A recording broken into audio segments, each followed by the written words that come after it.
A new study shows how prescription drugs play a role in sexual assaults. UB researchers surveyed 1,700 students at the University of Buffalo and SUNY Albany.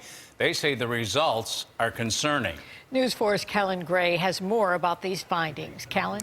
Jackie Dunn, Dr. Kathleen Parks says until now, no one has really looked at the link between bad sexual encounters and non-medical prescription drug use. She told me what they found out was some pretty scary information. In a new look at how students at University at Buffalo and SUNY Albany behave, researchers say there's a link between bad sexual encounters and students who use prescription medications not meant for them. As far as regretted sex or these negative sexual events, both men and women are vulnerable. Dr. Kathleen Parks randomly surveyed 1,755 students. More than 500 reported using prescriptions that were not theirs for non-medical uses.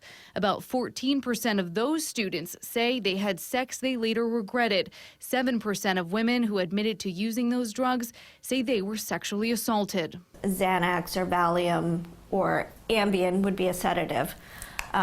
Those were the drugs that were associated with those types of incidents. Dr. Parks says it's clear intervention strategies are needed. Never the victim's fault for being intoxicated or in a vulnerable position.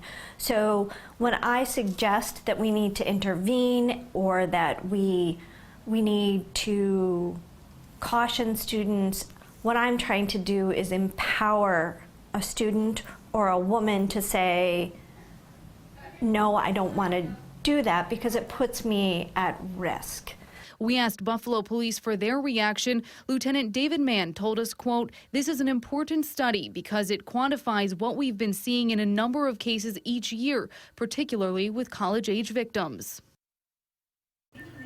Now, Don, Jackie, a statistic that caught our eye was the study also showed that out of those 500 people who admitted drug use, 6% of men reported perpetrating sexual aggression while they were taking illegal drugs like marijuana, cocaine, LSD, or other drugs. Reporting live in the newsroom tonight, CALLAN Gray, News 4.